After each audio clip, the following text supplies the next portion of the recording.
Hey everyone, welcome back. Good to see you. I just checked before we started recording, and the last time Kevin and I published one of these weekly Road to Serfdom conversations was September 16th. So 2 months and a week ago, for at least from the time of us recording this. So it's been a little bit. Apologies for that. We had some life stuff. Kevin had a bunch of work. I had a kid and other things among that, also work stuff. Kevin, are there more important things? Are there more important things than F.A. Hayek and discussing, kind of the probably not. I think if we had taken philosophy this more serious in the 40s and 50s, life would be different now. So, yeah, but everyone had to choose your route and start making babies. Well, yeah. Reading their Rousseau. Reading their Rousseau. That's good. I like that. Kevin, how you been, buddy? It's been a minute. Yeah, man. Well, life's been crazy. I obviously got busy with work and got busy with a lot of different things, but trying to get back in the swing of things. A lot of different events. So I think for people who will be kind of going through the different chapters, we always try to be very contemporary. We always try to bring in what's happening in the now into what we're reading, and see how it applies today. And I think there could be a massive jump today if we talk about, the Rittenhouse trial and right, a bunch of other stuff. We get into that, it's gonna be like, oh, that's quite a jump from before. You guys just talked about the COVID stuff. Yep. Economy was in the tank, but is in the tank because of COVID stuff. Now it's in the tank because we have an incompetent guy pooping his pants in the White House. So is what it is. Because of whoever's in charge of that guy. Right. I'm going to start every single time someone says a bad thing about Biden. I'm going to start saying whoever is behind Biden, that guy, it's abuse of the elderly. This guy is not doing anything. He's reading off a prompter. Literally, every single thought is not his own. Everything he says in public is not his own thought. Right. Yeah. End of quote. That's right. End of quote. I would say everything except for still creeping out young girls. That's all. That shit is the truth. That is him. By the way, his daughter's diary story completely disappeared quick, fast, and in a hurry. By the way, I don't know if you ever got into that. Oh, I did not get into it much, but oh my God, we can talk about it later. Also, for the folks at home, this may or may not even end up being the final version of this conversation we record. It's the day before Thanksgiving. I just had, or my wife and I just had our second kid, and this is like the last night my mother-in-law's in town. So I'm like recording, but this will end up either being part one or our trial run, and we'll record later. Who the hell knows? But what we're going over tonight is chapter 15. It's called The Prospects of International Order. And this is the final chapter of the book. He gives a little bit of a conclusion. But he doesn't, the conclusion is not long. We're going to wrap that conclusion into our final, episode, and we'll get more details on that later.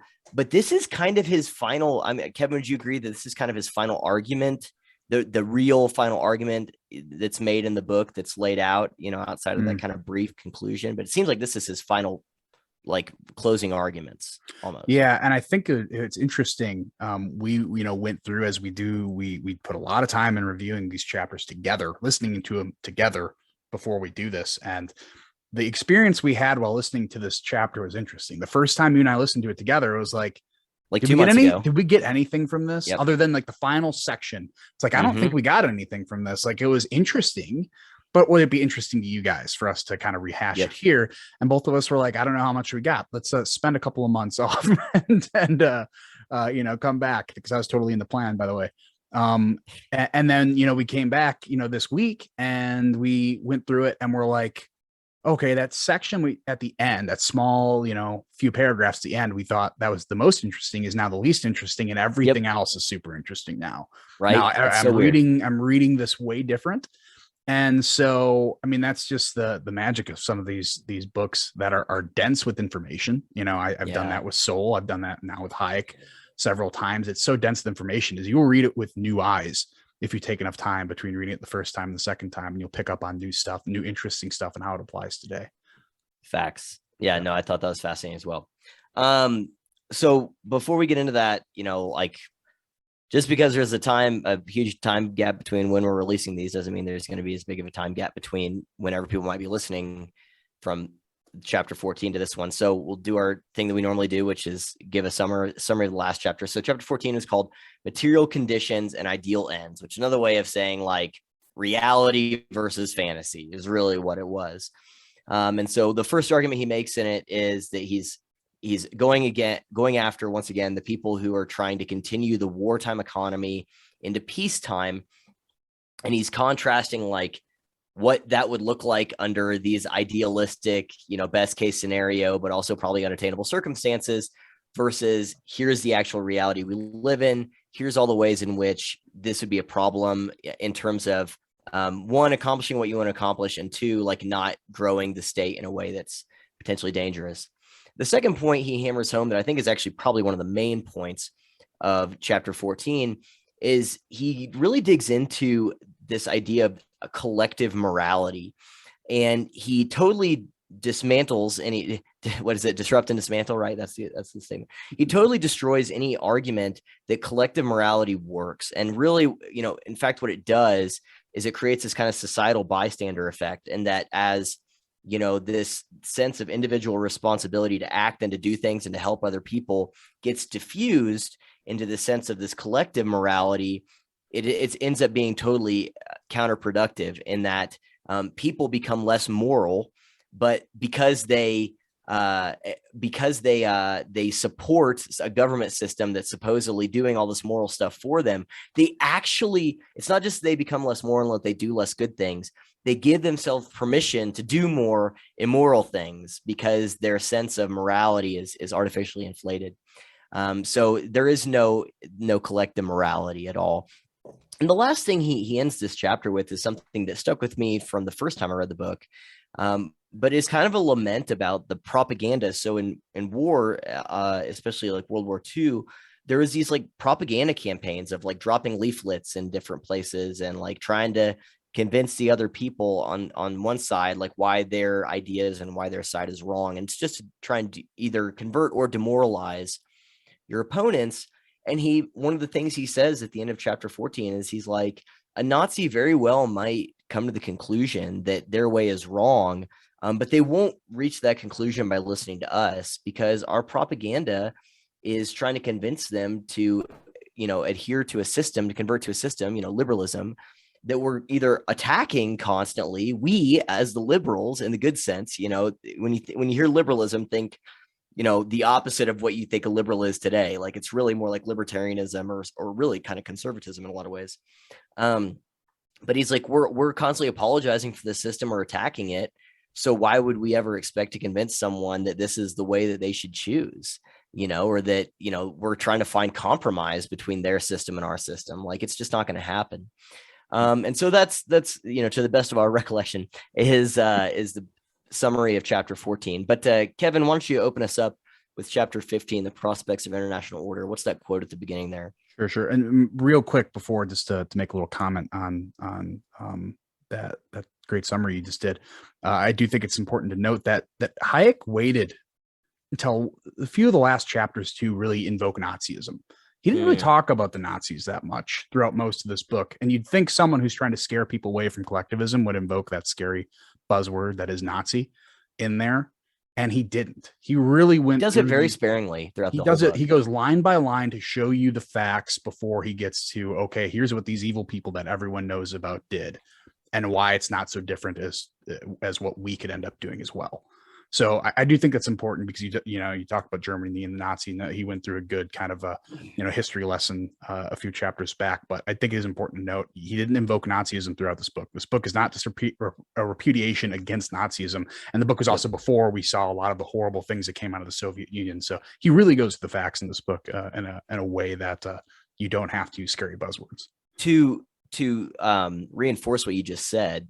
So this book is what, about 230, 240 pages long, something like that. Yep. That right? Yep. How many times do you think he uses the word Nazi in it? My guess is you're going to undercount, but.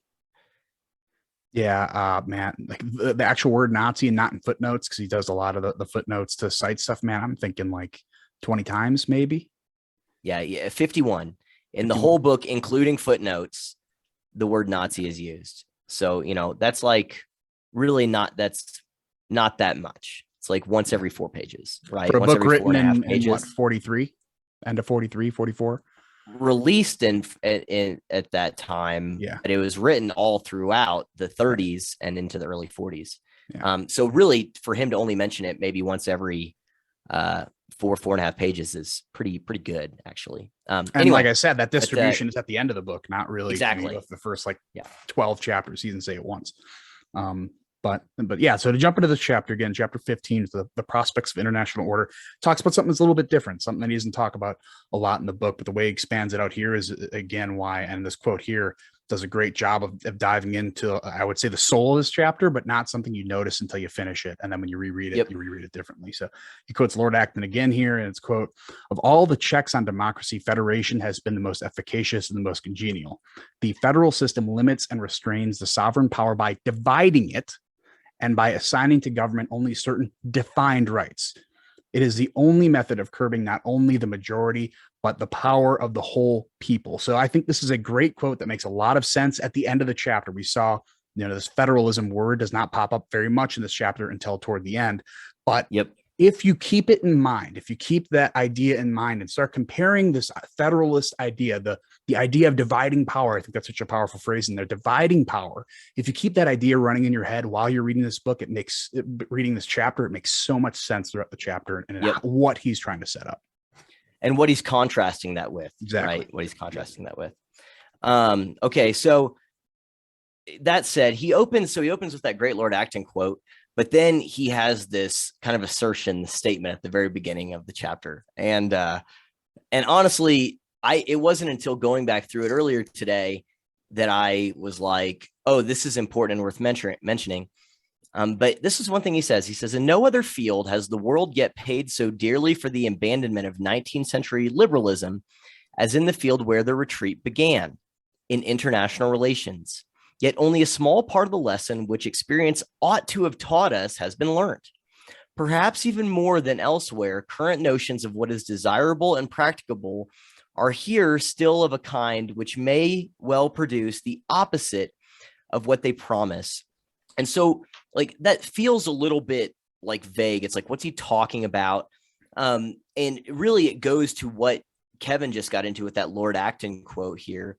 But what he's saying is that, okay, one of the ways in which we collectively in the world have paid so dearly for the abandonment, that's the very beginning. The beginning of this book is the abandoned road. And so, for abandoning these principles is international relations. Why would he say international relations? Well, they're in the middle of the Second World War, the second unprecedented conflict in the history of the world in a span of 3 decades, right? When did World War I start? Or early 1900s? It was single digits, 1909 or was it 16? Was it 16? Again, if we'd have done this a couple months ago, I'd have known this, but fair enough. But either way, in 4 decades, you have these 2 unprecedented world wars. It's never happened before. And so he's tying those world wars.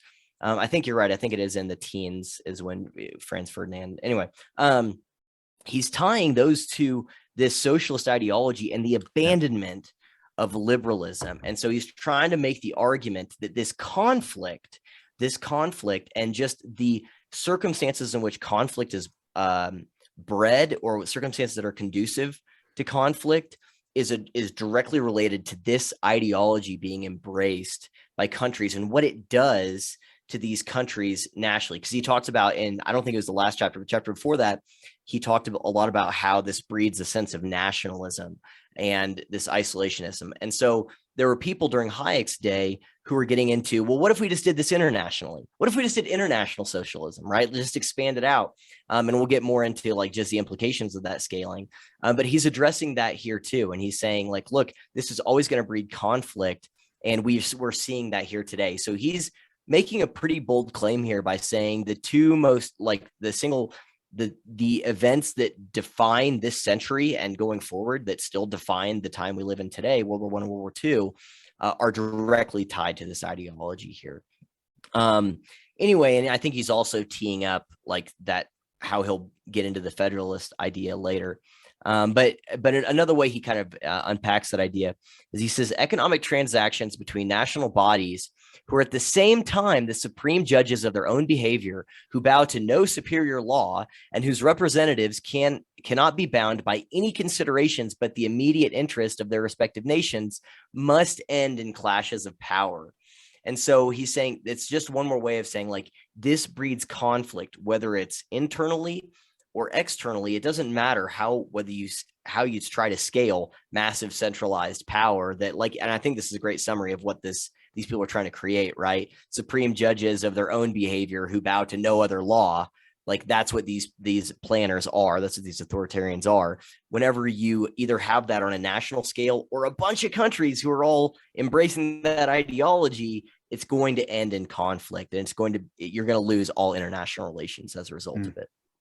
Yeah, I mean, the way I'm thinking of international order is by just shoving a bunch of people from different nations in one room. I mean, when you talk about the idea of we believe in diversity, diversity is our strength. This is a buzzword going around in more business circles, but it's not really believed in business. In business, they understand that if you have a diverse group of people trying to solve a problem, you're going to actually be less efficient than a homogeneous group of people. But if you have a diverse group of people who all have the same goal, being diversity of opinion, and all having the same goal, it actually works more efficiently in a homogeneous group. So I think you have the idea here of diversity for diversity's sake. You throw all these different places. I mean, you talk about, if you do it, let's just take a business. You have your sales team, you want to boost sales. That's your goal. So what are you going to do? You're going to throw your sales team, your engineers, and your custodial staff all into one room and expect them to solve problems better. It's like, is that what you think? Or are they all going to have their own goals? They're not going to be able to work together. That's not going to be a cohesive group. And you can't expect anything different other than conflict in the end. Whereas, again, we'll talk a little bit more about this later. Federalism is really separating those groups into different rooms and having the centralized body who will check those rooms to make sure they're not killing each other, right? It's just, you have these agreed upon rules to say, all right, we cannot have murder, we cannot do all these, we can't have people conning each other, we can't have theft, we can't have all these things. And it's just that centralized body. You think about the federal system in America, it's all these states that have their own rules and laws, but there's an overarching law to make sure they can't be euthanizing their own people or killing their own people or something like that. So it's just this governing body checking all these different rooms to make sure that they're all sticking to the rules that everyone agreed upon originally. But there's a little bit more as to how he expresses how these collectivist ideals will continue to breed conflict a bit later in this chapter, and I'll go into it now. So, quote, economic transactions between national bodies who are at the same time the supreme judges of their own behavior and who bow to no superior law, and whose representatives cannot be bound by any considerations but the immediate interests of their respective nations, must end in clashes of power. So I think that's actually what we just repeated above. But he continues to say, if we were to make no better use of victory than the countenance existing trends in this direction, only too visible before 1939, we might find that we have defeated National Socialism merely to create a world of many national socialisms, differing in detail, but all equally totalitarian, nationalistic, and in reoccurrent conflict with each other. This reoccurring conflict through this ideology. The Germans would appear as the distributors of peace, as the disturbers of peace, as they already do to some people, merely because they were the first to take the path in which all others were ultimately to follow. So I think here he talks about that conflict, but I do think this is one of those, and I like pointing this out, where I think Hayek, if you're around today, he probably changed his message on this a little bit, because he thought we would turn into, a nation of, we defeated the Nazis, but now we're going to turn into many nations. At least we have the high potential of turning into many nations of Nazis. And I don't think that's really how it went, because he said that it would not go away after the defeated of the Nazis and the Fascist Italians, Japanese, but he thought the influence of National Socialism would become even stronger. But we're not seeing that happen today. National Socialism, in my opinion, has become more popular in some countries, largely outside of the West, and more of what's called, and I don't remember who kind of coins this phrase, but the global communism has gained more popularity in the West. We see almost no national pride coming from influential institutions in the West, but we do see this kind of utopianism found in communist circles gaining popularity here. I think people in the West are disgusted by signs of fascism. We talk about, the Nazi swastika. You don't see those around a lot because even if their definitions of fascism are wrong. Exactly. But I mean, fascism is an evil word. We don't see swastikas anywhere, or we alert the authorities, and for good reason. Like those are really evil symbols, but we aren't as repulsed by the hammer and sickle, even though that ideology has claimed a lot, like a lot more deaths. So I don't think that, I don't think he would have seen that future, although obviously he didn't see the outcomes that came out of the Soviet Union. I do think this book would be written a little bit different if he were to see those before. But I do think his main point still stands, that this collective ideology is going to cause a ton of conflict between the people it governs over. Yep. It's funny. You're talking about the hammer and sickle and the Nazi stuff.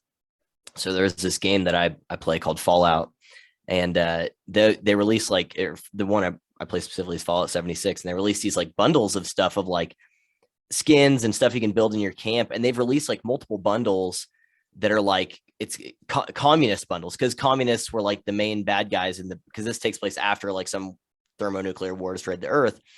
But like there is different factions, right? And one of the pre-war ones was these communists, and so you can get like a communist bunker and a communist safe, and like outfit like skins for your armor that are like red stars and stuff. And it's just like they wouldn't do that with like an SS outfit, right? Like wouldn't have. Well, they do. So like Call of Duty makes their own alternative symbols to the Nazi symbols, or they call them like the German units. They don't call them the Nazis, but they do make alternate. They would never replicate a swastika on a playable player, and they wouldn't unnecessarily, like they don't have it there. It's not like that's just a thing they're just doing, right? It's like, hey, let's have a communist themed set of armor. Like, you know what I mean? Like the game doesn't demand that, but like a World War II game does demand having Nazi like iconography in it, right? But it doesn't demand for people to actually play as well. Also the new what is it, Vanguard?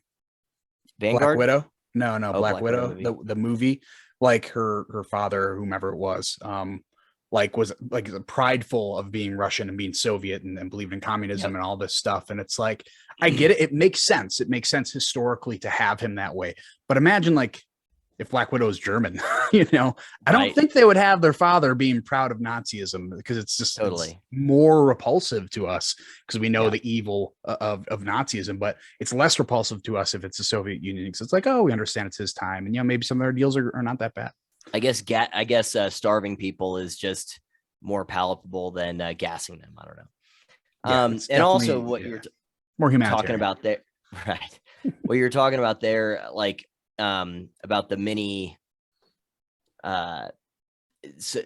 Nazis or National Socialists, like the micro example is, one of the things he talks about earlier in the book is like, you don't want single-minded experts in charge of stuff.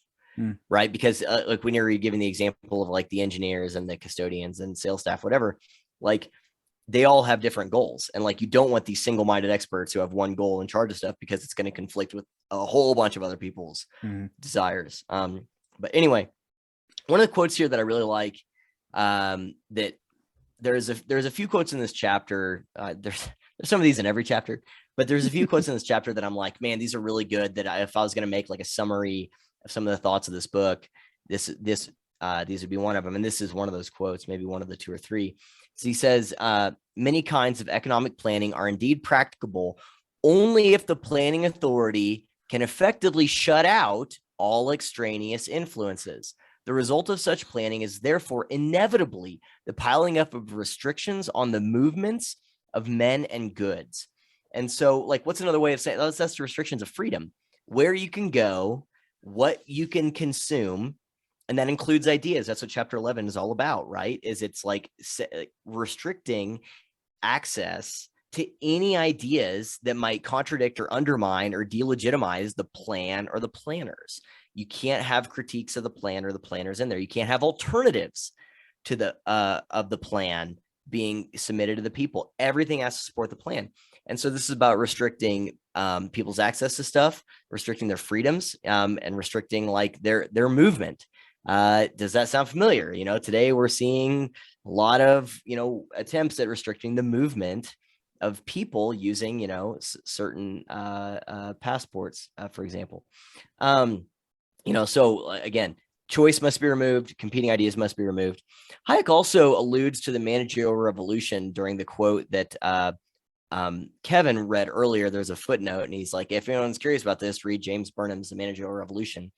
And, it's worth noting one of the theses of that book, it seems like, is how like it's not the people who control the means of production that have all the power, but it's those who control the distribution of the goods that have the power. It's the gatekeepers who have power. It's the gatekeepers who ultimately control the like preferential access to different things. We live in an information age, right? Like, who are the gatekeepers?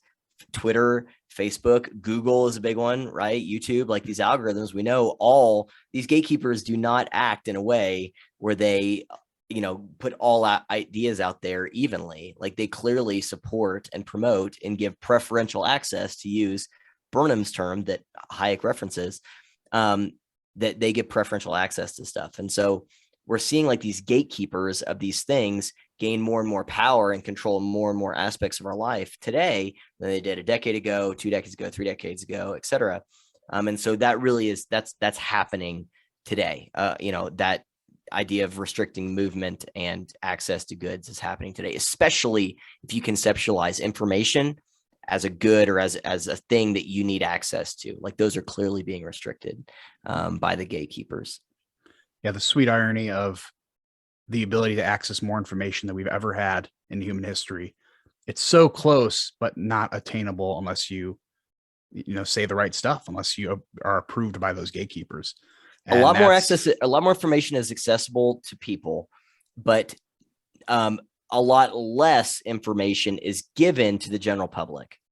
Like, does that make sense? Yeah. Like, we do have more access to more stuff if we want to find it, but the general public is not going to go, spend 6 hours online every night trying to find differing views, right? They trust the news for that.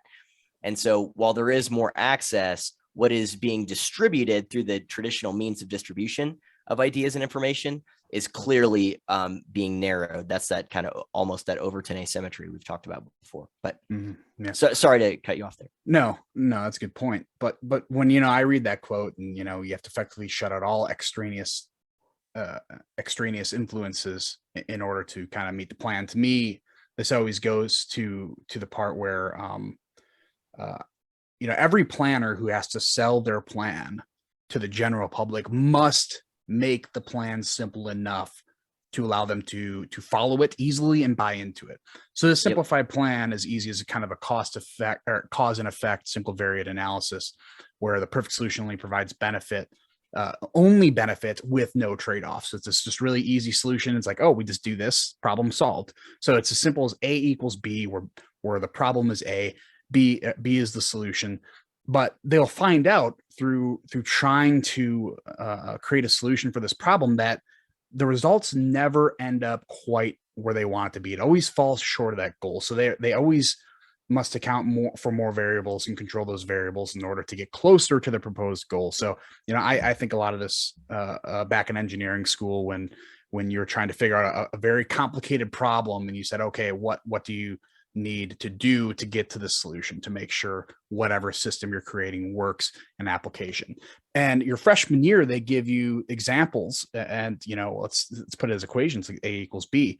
That is very simplified. It's like, all right, we're going to control all these external variables because right now, don't worry about them. You're talking about external elements like wind resistance, moisture in the air and different stuff like that. It's like, all right, we're going to ignore that for now and simplify this problem so a freshman brain can get their head around it and start solving problems.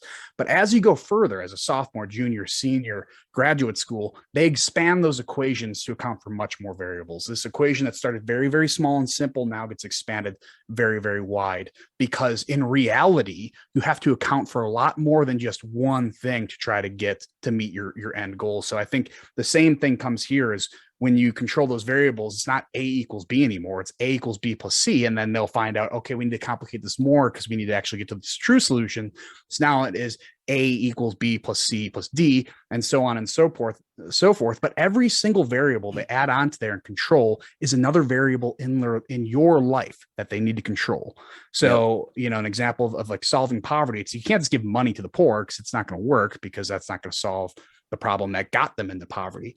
And now they say, okay, it's racism, so we got to control this. It's income inequality, so we got to control this. It's wealth inequality, so we got to control this. It's people who inherit more money, so now we control that. So it's all these variables they eventually add on, even though it's not added on right at the beginning, that expands this equation and gives them more control over your life. So when they finally come up with the right solutions, the planners are inevitably control over everything that's more than just the economy, right? We talked about in earlier reviews that they just want to control the economic sphere. But once they get into that equation and start expanding, they understand it expands out over into the outside of the economic sphere and limits your movement. It limits the amount of goods you can buy, or what goods you can buy, or what information you can access. So there's a lot of different elements that go into this equation. That's very simple at the beginning, but when they expand it out, that's when they take control.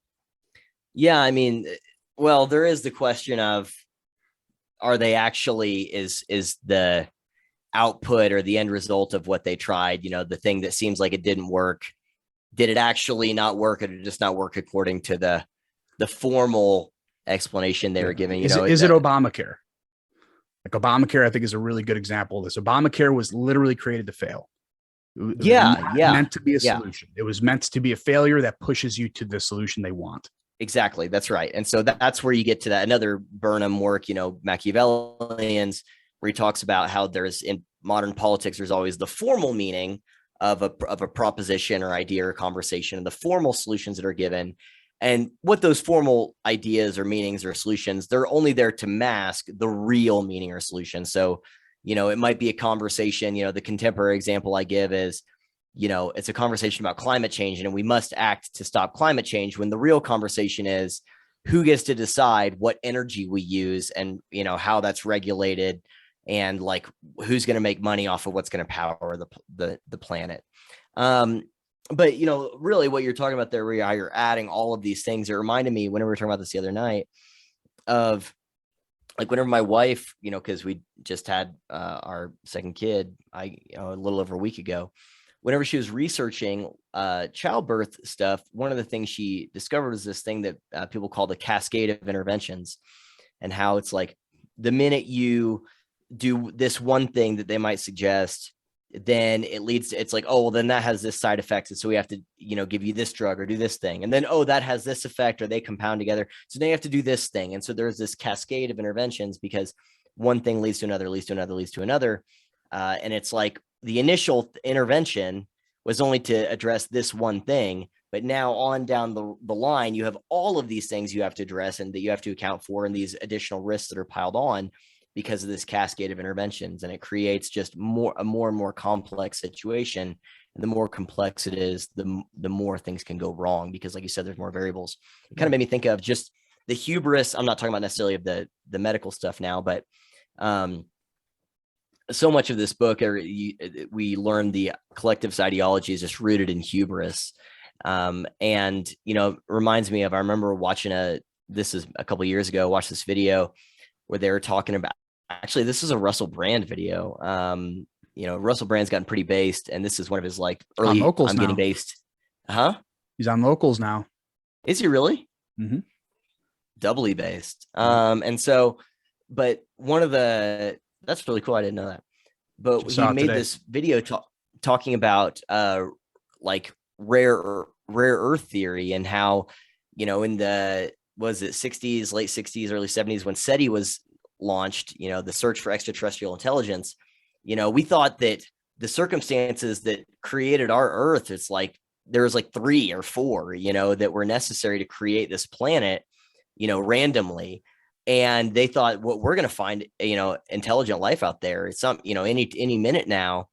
And then as time progressed, they discovered, oh no, there is more and more and more and more and more things that were necessary for this. And we actually had no idea, like, that, and the likelihood that we're right, that it was as simple as we thought it was, is very incorrect. And often that's the way it is with a lot of these proposed solutions, is they think it'll be just this one simple thing, like you said, cut and dry, easy peasy.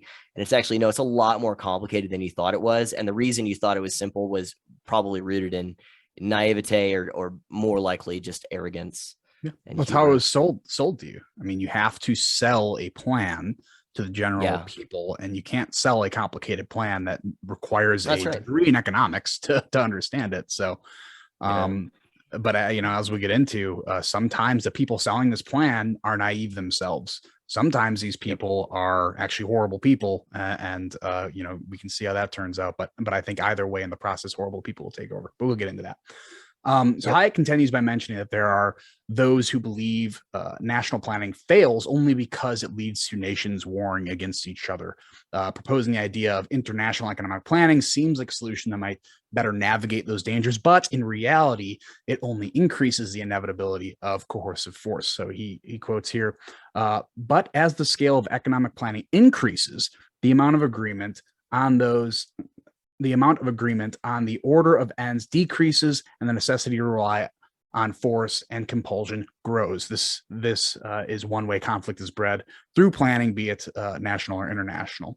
To continue, to imagine that the economic life of a vast area comprising of many different people can be directed or planned by democratic procedure betrays a complete lack of awareness of the problems such planning would arise. Planning on an international scale, even more than is true on a national scale, cannot be anything but a naked rule of force, an imposition by a small group on the rest of that sort of standard and employment which the planners think suitable for the rest.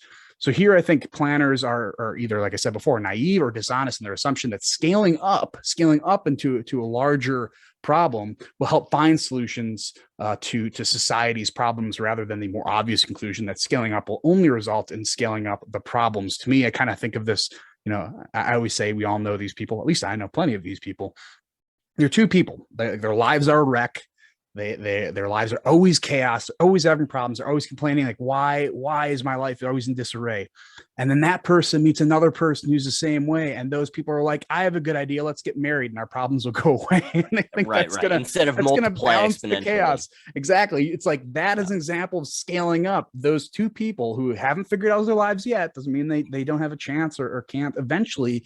That's the old quote, is like, work on yourself before you work on a relationship, which I think that quote's BS in a lot of cases. But I think this is a good example of, like, if you're not prepared for something and your life is chaos, don't add chaos onto it thinking two negatives make a positive, right? I think that's the calculus there. It's like, this is going to give balance. You think scaling up is really going to help. But I think this also brings up another common solution proposed by those planners, specifically those, on the left within the last century, is they figure out what's wrong, which is the symptom, and figure out what's causing it, the disease.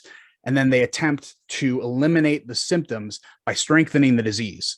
The same applies here. Increasing the scale of economic planning will not eliminate its problems, but rather only increase the scale of its problems. You got to actually focus on the disease. You need to treat the disease. You cannot treat the symptoms, or just use treating those symptoms as a mask over, like, it's a Band-Aid over the problem right now. And then increasing the scale of those symptoms, increasing the scale of those problems is not going to benefit you in any way. And I think some people it's kind of the idea of like, oh, it doesn't work, but if you give us more money, it'll work, right? Public schools are like, we're great. It's just, we don't have enough funding. It's like, well, no, you're garbage, and giving you more funding will make you more efficient garbage. It's not how that scaling up works. More powerful garbage. Exactly. Probably not more efficient. Yeah, I mean, Nassim Taleb talks about this in The Black Swan and Anti-Fragile, about scaling and how, let's say, what would the impact be if someone, hit you with 50 1-pound rocks, versus 1 50-pound rock. Like, whenever you put those 50 1-pound rocks together into 1 50-pound rock, like, it's the same, but the damage is exponentially worse, right? Like, one is going to end in some bruises, the other is going to kill you. And so it's like, or hurt you a lot more, you know what I mean? And so that's exactly right to what you're saying. And so to your point about how these people are either naive or dishonest, I would argue both. They're dishonest, and I think they're dishonest with themselves, dishonest with the people they're talking about, and they're naive to think that, that they're consequentialist, right? The ends justify the means. And so they're naive to think that their ends will be good enough to sufficiently offset the horrific means they implemented to get there. But here's this other high quote that he gets, and I think this speaks, by the way, a lot to what we see of the authoritarians today, just like he did in his time. If most people are not unwilling to see the difficulty in this, the difficulty of trying to reconcile these ideas, consciously or unconsciously, they assume that it will, that's mainly because consciously or unconsciously, they assume that it will be they who will settle these questions for others. And because they are convinced of their own capacity to do this justly and equitably. So in other words, the people proposing this stuff are always ones who assume they're going to be in charge. I am the chosen one. Exactly. Right. They assume they're going to be the ones in charge. I've given this example before in previous conversations, but where it's like, obviously Ayanna Pressley thinks that she will be part of the Department of Anti-Racism, right? Like this department that she proposes and Kendi proposes that would have authority over all other aspects of government. It's like, obviously they think they'd be part of that, right? Like you don't propose a unaccountable, like completely insane and powerful power structure unless you think you're going to be part of it or have some influence, or at least outside of its periphery, right? And so these people think that they will be the ones in charge. And also they're convinced of their own capacity to settle these questions and to wield that power justly and equitably. And so it's like, that's just not how this works. And we'll get into like what this creates here in a minute. But he also has this quote that I added here at the very end. So I'm like, oh my gosh, I realized we didn't have this in the outline. But to this idea of the people who see themselves in charge, Hayek actually, has an insight on how this ideology would impact race relations, especially internationally. He says, if anyone should still fail to see the difficulties or cherish the belief that with a little goodwill they can all be overcome, it will help if he tries to follow the implications of central direction of economic activity applied on a world scale.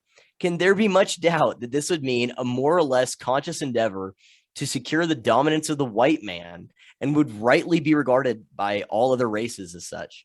Till I find a sane person who seriously believes that the European races will voluntarily submit their standard of life and rate of progress being determined by a world parliament, I cannot regard such plans as anything but absurd.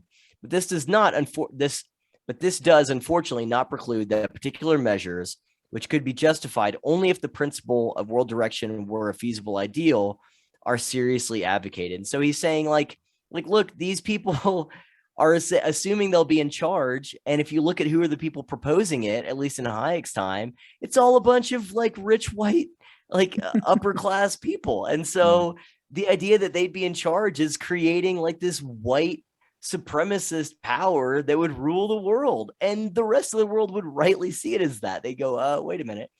And so Hayek notices that. And it's like, it's no coincidence, I don't think, anyway. I think Shelby Steele writes about this very eloquently in White Guilt, but that most of the people who are the strongest in the progressives, I've talked about this in the video I made last week, it's like, it's mostly white people. It's mostly affluent, well-educated, which is an oxymoron these days, in my opinion, but white people.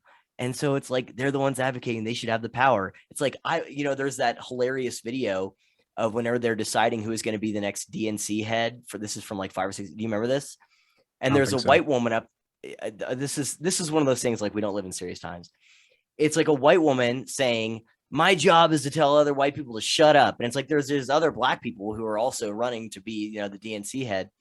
And it's like, why are you running against these people if you think they're and it's like, she literally said, I would tell other white people that we need to shut up and listen to voices of color. And it's like, so why are you running against people who aren't white? Like, why don't you just say, hey, no, they should be in charge?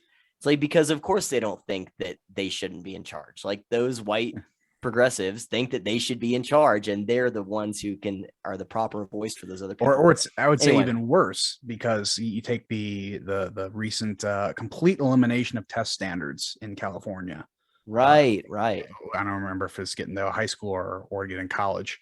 I believe it's universities. Oregon was in high school. It was high school. Oregon, but it was reading standards specifically. I think it very, like, within the last week, something in California eliminated all test standards. Right. California was a different thing. Yeah. But what other message can the Democrats who proposed this and passed this can send, other than saying, we believe black people are stupid? Like right? that is the only message you're sending, which I mean, I don't love it when you can't do it. Right. You can't do it. So we'll make sure to eliminate all stand. Like, how degrading and demeaning is that? And Hayek talks about that, and like taking away choice from man is going to make him a creature of like, I have no purpose because I can't choose anything. Choice is a central element to purpose, to be able to choose what you want to do. And you're taking, you know, I guess in a roundabout way, you're trying to give them more choice by depriving them the ability to make their lives better, something he gets into in a little bit here. But I mean, what other characterization of that can you make other than we believe you're stupid, therefore we're going to do everything for you? I mean, it's just and it's couched in the language of the opposite, right? And that's what's insane, is that it's the exact opposite. Anyway, it's the people who say, like, just real quick, it's the people who say the Democrats are not the party of Jim Crow.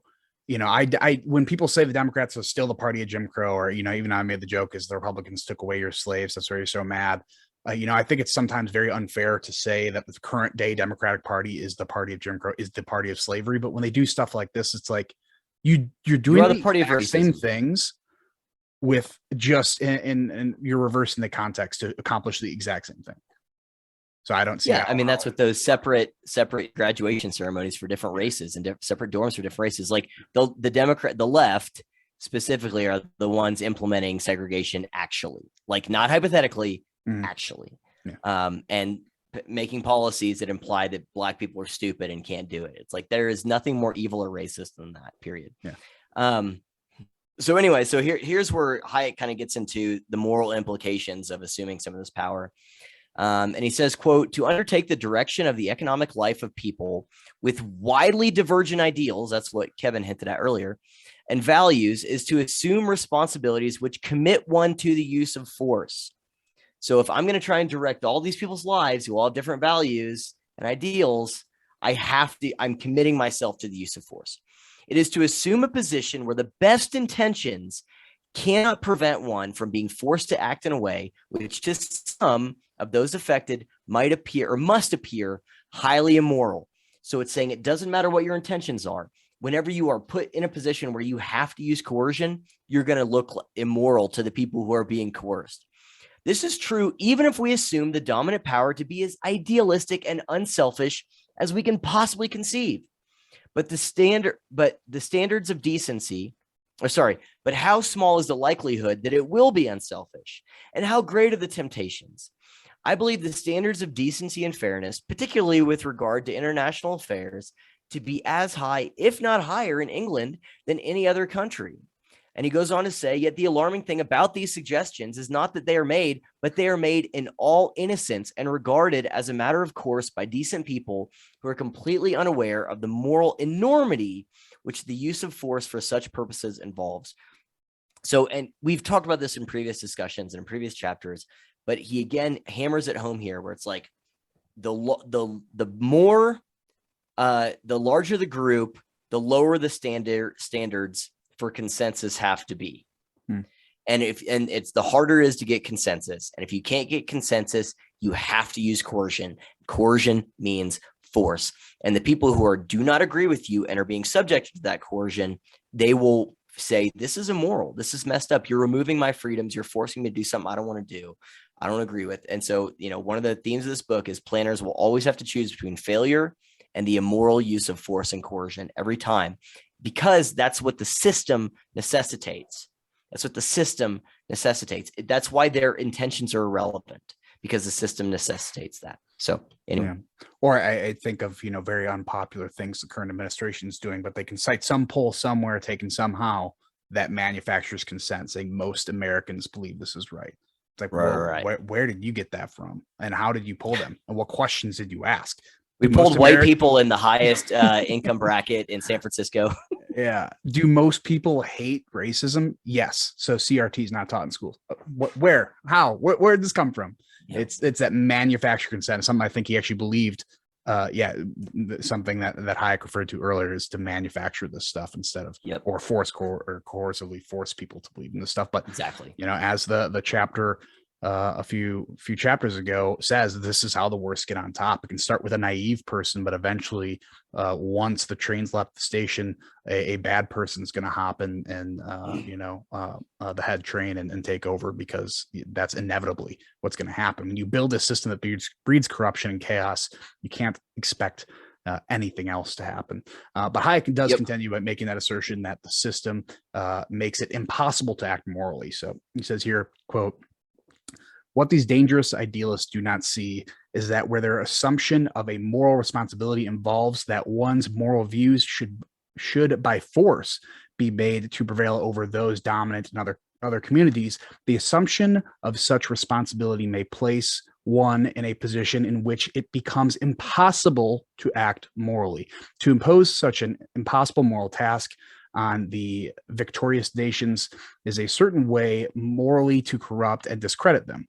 By all means, let us assist the poor people as much as we can in their own efforts to build up their own lives and raise their standards of living. An international authority can be very just and contribute enormously to economic prosperity if it merely keeps order and creates conditions in which people can develop their own life." Important here, people can develop their own life. But it is impossible to be just or let people live their own life if the central authority doles out raw materials and allocates markets, if every spontaneous effort has to be approved and nothing can be done without the sanction of the central authority. There are problems we can't fix. There's problems we can't fix, but basically every societal problem really that can't be fixed by reallocating resources arbitrarily, right? We talked about this arbitrary a lot in a couple chapters back. You can't just pick a group and say this group wins. We'll send a win for the next group down the road. As I said before, you cannot fix poverty by just handing out money to the poor. You can't fix crime by prosecuting criminals to a lesser degree, as we've seen a lot of examples of lately. You can't fix homelessness by making sidewalk tent communities legal. You fix problems by allowing people to fix their own lives, get out of their way. A vast majority of people want to improve their own lives, but creating a state in which the government takes care of those people and try to take care of all those problems reverses that incentive. And you start to make people who are like, I expect you to fix my own life. And then once we figure out, oh, the government can't do that, or they're really not good at doing that, you cause conflict, you cause chaos. And it's really kind of old libertarian idea, or what we talked about, the kind of 19th century liberal European idea of get the hell out of my way and let me live my life. Let me improve my own conditions, because when you step in my way, then I have no choice. And when I begin to have no choice, I have no incentive to improve myself. Yeah.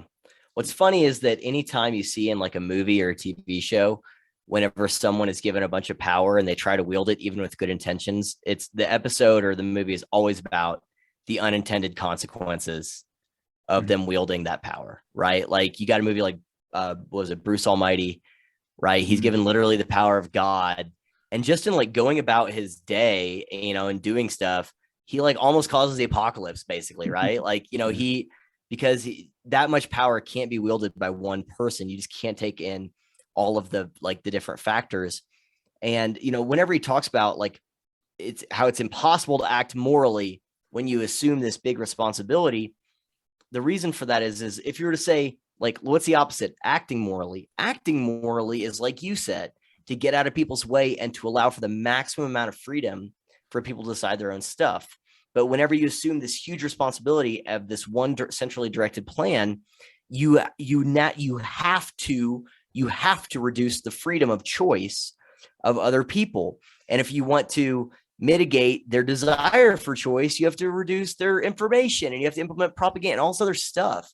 And so you have to choose between, like I've said earlier, is failure or coercion. Another way to put it is you have to choose between acting immorally or failure, right? You have to choose between mitigating their freedom and failure. Like if you want to succeed, you have to coerce people. You have to implement force. Like it's either the plan or other people's freedom. And so it's like you said, it's the nature of the beast there. And so here's this other quote where he fleshes this out. Like Hayek, again, this is his final chapter. If there's things that he's repeating or that you're hearing central themes and quotes, it's probably because it was really important, and it was a really important message for him to end this book with, just saying, it says, quote, "It is curious to observe how those who pose as the most hard-boiled realists and who lose no opportunity of casting ridicule on utopianism of those who believe in the possibility of an international political order, yet regard as more practicable the much more intimate and irresponsible interference with the lives of different people which economic planning involves, and believe that once hitherto undreamed of power is given to an international government, which has just been represented as not even capable of enforcing a simple rule of law, this greater power will be used in so unselfish and so obviously just a manner as to command general consent." Again, consent or coercion, right, guys? They assume they'll get consent. "If anything is evident, it should be that while nations might abide by formal rules on which they have agreed, they will never submit to the direction which international economic planning involves. That while they may agree on the rules of the game, they will never agree on the order of preference in which the rank of their own needs and the rate at which they are allowed to advance is fixed by majority vote. Even if at first the people should, under some illusion about the meaning of such proposals, agree to transfer such powers to an international authority, they would soon find out that what they have delegated is not merely a technical task, but the most comprehensive power over their very lives." Just one quick example of this. I've heard Michael Schellenberger talk about how if we wanted to, like, he's the one who wrote that book on, I think it's called Apocalypse Never, about climate change. And one of the things he says is if you have to go through industrialization. And so, like, if you want, so this is specifically about climate change, what I'm saying here, and why you have to allow people to pursue their own ends. Like, you have countries like America that are highly industrialized. And so we can start having electric vehicles and stuff, right? We can start talking about wind power. But you have these other countries that are not there yet. And it's like, you have to you want to introduce fracking as quickly as possible there. You want to get them on natural gas as quickly as possible. Get them on coal is actually what Michael Schellenberger says. Mm-hmm. He says, if you look at all the power sources they are using right now, they are much more inefficient and are much more polluting and worse for the environment than coal. So get them on coal, because you can follow this progression in the US where it's like we were on coal and we went from coal to electricity. We got some hydroelectric in there, right? And then eventually to nuclear. And as we're able to power, because this is a national security concern, as you're able to power your country, then you can worry about other things. But the cheaper it is, the easier it is to worry about those other things. Yeah. And so in India start building coal plants because it's better for the environment than burning poop and wood. Right. Yeah, exactly. And so, but the point is that you're never going to get, that's why you're not going to get India to sign on to some type of thing of like, we're going to limit emissions from such and such a thing. Right. By 2150. Right. Because it's like, that's not practical. We're not going to be able to power a country. And so that's what he's getting at here is you can't have this international order that's deciding this stuff like top down. It's just not going to happen. So anyway, continue. Yeah, I mean, just if you want a good game plan to breed conflict, sell Utopia to a large group and then change the rules of the game midway through the first quarter and see if you don't have conflict. We've talked about changing the rules of the game and really selling something that you're just plan on changing, midway through, following through on the plan. We see this very often by planners because they just change goals, and it's very easy when you have a centralized power. Who's going to stop them from changing their goals? Move the goalposts once it's already funded, right? We've talked about before how the United States government does not work like it said in the cartoons. I'm a bill on Capitol Hill. That's not. That ended in like the 1930s.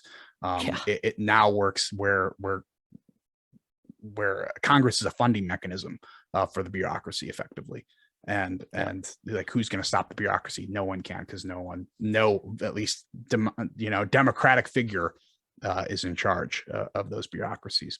But he continues here where he finally gets into federalism. So, quote, "The powers with which such an authority would need are mainly of a negative kind," right? We talk about negative. When you look at the Constitution, you talk a lot more about negative rights and positive rights. "It must above all be able to say no to all sorts of restrictive measures. Federalism is nothing but the application of international affairs of democracy, the only method of peaceful change man has yet invented. I don't think we can't argue a large authority is telling us. We can argue that a large authority telling us what we must do is awful, and that's what you're talking about. International order. That's what you're talking about. Planning. They're telling you what you must do. But as an alternative, we can have a large authority, if we call it that, policing the agreed upon rules of what we can't do. Now, that's the American federal system, right? We're a constitutional republic. It's a federal system in which the states came together and agreed on rules of stuff we can't do, as follows in the Constitution. And then those specifically what the government can't do, by the way, if you look at. Well, I mean, that's what it was. The states coming together is how to police the states, not necessarily the people. The people are policed by local government, something he's talked about before. Like, no system has been successful without healthy local government, because you are closest to your local government. So that is where your goals are closest to the goals of your neighbors. My goals in Wisconsin are not very close to the goals of someone living in the suburbs in California. Those goals are widely divergent. So maybe don't shove us in the same room and expect us to problem solve and come to the same. You're not trying to avoid needles conclusion. On the sidewalk?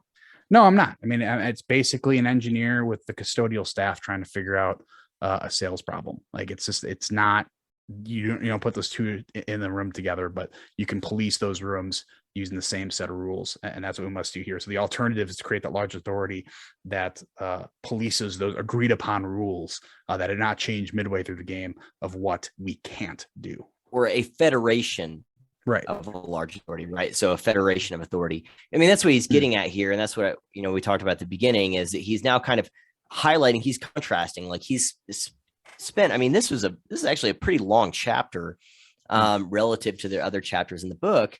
And he spends a lot of time in here saying, okay, look, this ideology breeds conflict and immorality, right? And he's actually offering a solution here. This is one of the few times where Hayek offers a pretty clear-cut solution to something, as opposed to saying, hey, it's a bad idea if you do this, it's a bad idea if you do this. He's offering a solution. And that is, like you said, that federation, that federalism, and he's saying, here's the contrast to a highly centralized power. It's a decentralized power. He goes on to say, nowhere has democracy ever worked well without a great measure of local self-government, localism, right? Providing a school of political training for the people at large as much as for their future leaders.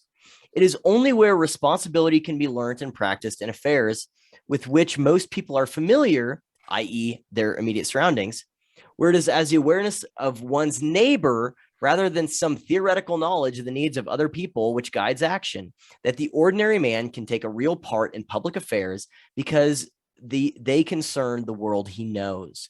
Like, exactly like what you said there. You have different needs than someone in California, where the scope of the political measures becomes so large that the necessary knowledge is almost exclusively possessed by the bureaucracy. The creative impulses of the private person must flag.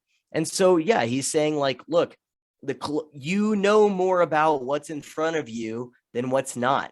The closer you are to a thing, one, the more accountability you have to however you interact with that thing. Two, the more incentive you have to interact with it well, right? And three, both of those things, because it impacts your life the most. You have the most knowledge, you have the most incentives, you have the best environment for competency and accountability on a local level. And you just are not going to have the proper knowledge or incentive to do it well when you blow it up. So this is where he's providing that kind of that contrast, right? To instead of having a big centralized thing that's unaccountable, you could have a decentralized federation of powers that's going to be much more competent and be much less of a breeding ground for that type of intractable conflict that he mentioned. Yeah, and my only comment on this one was, it appears according to Hayek, it appears the American experiment is working. And then shortly after I typed that up, you added the comment, or at least in theory, and you brought me back down to reality. I really appreciate that. Yep, you're welcome. We're kind of coming to a close here, but one of the most important, and I think this is one of the things that this is the other quote in this section that I think one of the other three, I think, that really sum up almost the book in a lot of ways. And he says, we shall never prevent the abuse of power if we are not prepared to limit power in a way which occasionally may also prevent its use for desirable purposes. And so it's like there are no solutions, only trade-offs. I don't know why that's there. There are no solutions, only trade-offs, right? This is a Thomas Sowell thing. And so he's saying, like, look, we can trade the potential, utopian application of absolute power for these goals that we might have, right? Like, oh, we'll create this absolute power so that we can, this is Gandalf putting on the ring, right? Why doesn't Gandalf put on the ring? Well, when Gandalf puts on the ring, he becomes Saruman. It's a Curtis Yarvin, I crib it from him, but he's absolutely right. And so it's like, this is the trade-off. It's that we have to be, we can't prevent the abuse of power without limiting power. And we have to go into that knowing we are limiting the potential use of power for something we might like, which is not very likely, by the way, the use of power for some beautiful altruistic end. But we are trading that off for the much more probable use of power for something that would be authoritarian and immoral and coercive and destructive to human flourishing. Yeah, and then he ends with a similar quote here that I also I loved, but it's quote, as is true with respect to other great evils, the measures by which war might be made altogether impossible for the future may well be worse than even war itself. If we can reduce the risk of friction likely to lead to war, this is probably all we can reasonably hope to achieve. So this is where he talked a lot about federalism and the positive things we can do, but also by trying to create a federal system that has all power to avoid this one thing. And I think right here he uses the example of the League of Nations several times. It was like kind of an overambitious central authority that's main objective was to prevent wars. We need to understand that main objective with all this power can be worse than war itself. So I think when we try to solve problems, we must make sure the solution isn't worse than the problem itself. Creating an international coercive body with the purpose of avoiding war can achieve that through many ways in which we find unpalatable at best and downright evil at worst. I mean, you can avoid a lot of different things by just saying, okay, people, you're not allowed to do anything because this one thing might lead to war. To me, I think about it's safety in schools. You cannot be offensive because that might create an unsafe environment. So when safety is your number one priority in schools, everything looks like a threat, which is why you have microaggressions and all this other BS that's not allowing these kids to grow up into fully functioning adults into a world that will be a bit more cruel to them than their nerfed classroom is going to be. I think it's kind of the same idea here. Yeah, it's the concept creep and mission creep of these things that ends up, look up the example of a machine that does nothing but make paper clips and how that actually would destroy the world. If you want more information on that. Okay, so summary of chapter 15. So first point, collectivism breeds conflict and immorality, right? So it can be National Socialism, Nazism, or communism. It doesn't matter what kind of collectivism it is. It's going to breed and it will inevitably, this isn't like it could, or it might, or it's probable. It will create a system where there will be conflict and there will be immorality that is necessary to the system. These are features, not bugs. So it breeds immorality by, regardless of intentions, this centralized power is tasked with implementing, a unified plan. And because of that, they will always be forced to choose again between failure or force, right? Between coercion, or if they can't get consensus, they'll have to get coercion. They have to do that. It's either the plan or people's freedom, because the bigger the group, the harder it is to get consensus. And it breeds conflict because it limits the choices that people can make.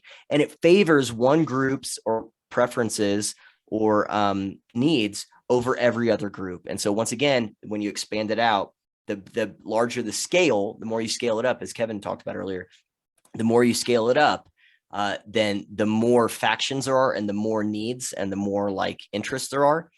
And you can only choose one quite often. Very, very often, the way this system works, it's not like it is zero sum. Like capitalism is not zero sum. This is zero sum. Exactly. And the next point that we thought was relevant from this chapter is that every plan, no matter how small, starts out with a simple solution that eventually expands to account for all the externalities that inevitably results in restrictions, quote, restrictions on movements of men and goods, i.e. loss of freedom. Mandates. Right. You can call it scope drift. You can call it, expanding that simplified equation into accounting for all these variables. Whenever someone tries to sell you a single variate problem, meaning there is this solution that will absolutely solve this problem, in the real world, that is so rare to come across. We talk about there's no solutions, only trade-offs, because in the real world, it is so rare to come across something that is that simple, especially when the population that problem is solving for becomes larger. So again, you scale up, that equation gets larger. There are more variables in it. It's going to be harder to control unless you use coercive power. Simple solutions do exist, but they exist for simple problems. Yeah. Right. And so the more complicated the problem, the more complicated an actual solution that doesn't involve human rights violations is. Right. And I think you often see the actual simple problems get complicated by the people who are trying to build power. Right. 2 + 2 doesn't equal 4. Excellent. Doesn't equal 4 in all cases because it's way too simple. So we got to complicate it to confuse people. But we're going to say poverty and wealth inequality are super easy to solve as long as you give me all the power to do it. So Michael Schellenberger talks about that in the San Francisco, where he talks about there's these housing first advocates, and they think if they just give homeless people homes, literally every other problem, including addiction and mental illness, will be solved, which is absolutely batshit crazy. But that's how these things work. Last point: the logical alternative to the threat of centralized power is decentralized power, be it through federalism or some other system that mitigates a strong, unaccountable, centralized power system. And again, somehow I have a hair in my mouth. I don't know. Anyway, but again, this is a trade-off. It's not, there are no solutions, only trade-offs. This is a trade-off for having a giant power structure that could potentially do your utopian goals, but it's much more likely to be an absolute hellscape of tyranny and authoritarianism and, suppression of freedom. It just is what it is. That's how it works. You have to say, and that's how freedom works too, right? When you give people freedom, that includes freedom to fail. The answer is not to remove freedom. Exactly. The answer is not to remove freedom. It's to just understand that failure is part of it. And that failure might have externalities, right? And so that just is. That's one of the trade-offs of freedom. So anyway, that's our summary of this. Is there any other thing, Kevin, do you think we forgot? No, I just want to reiterate this chapter. The first time we went through it seems like, okay, this is kind of a throwaway chapter, not much in here, not much value. I don't know how we relate it to the rest of the material because it kind of seems, driven apart from the rest of the material. Off. And, it seemed like it was like housekeeping. It's like all the stuff you forgot to put in the other chapters, you kind of combined into this one last chapter, which I think a lot of books do that with the conclusion, which is why sometimes their conclusion is a mess. And then reading it again was like, oh, this chapter's important. This chapter is like really applicable to today, and is important to understand and realize the implications that he points out here, even back in his old timey days. Man, this stuff is so important to what we're seeing today, and I mean that's just a good characterization of this whole book. Yeah, I mean, what's funny is that his call to decentralization and federalism and localism really is one of the things he mentions there. It's like, man, I've talked about that in most of the last 10 conversations I've had with people, or podcasts or episodes or anything like that. It's like you said, super applicable today. Anyway, so that's it. Everyone, thank you for watching again. Sorry it took so long for us to get this out and for us to get to this. It's just life, life takes priority. It just is what it is. But we will still be doing a live stream conclusion and kind of summary of the book. That's going to be TBD. It'll probably be sometime here in the next 2 weeks, I would imagine. So end of November, beginning of December, I would say it's probably more likely to be beginning of December, maybe the first week of December, something like that. But we will be doing it, and we'll put more promotional stuff out there. For people. We just have a location. We're gonna do a live wrap party in the basement of the abandoned Waffle House behind the Walmart on 3rd Street. That's right. That's where we'll be doing it. That's also where I buy all my fentanyl. That's great. That works out perfectly. Saves me a trip. So for everyone who's watching this, please be sure to go and follow Kevin at ENG_politics on Twitter. Go to his engineeringpolitics.locals.com and on YouTube, Engineering Politics as well. So go follow, subscribe, and he's also on ThinkSpot, Engineering Politics, all of the places, all the things, Engineering Politics. Yeah, make sure to give Truman does so much good work and a lot of good interviews up. And also, just so you guys know, if you're listening to this now, about a week or so before this, our joint conversation with Stephen Hicks is going to be published. So if any of you guys want some good stuff outside of this book, that conversation with Stephen Hicks was amazing. Kind of alluded to it with the Rousseau comment before, but make sure to give Truman a follow on Locals at returntoreason.locals.com and at My Mundane Mind on Twitter. It's been a while since I had to plug your stuff, and also Return to Reason on ThinkSpot, YouTube, and right, yeah, all the good places, man. All the good places. All right, thanks for watching, and we'll check you next time. Peace. See ya.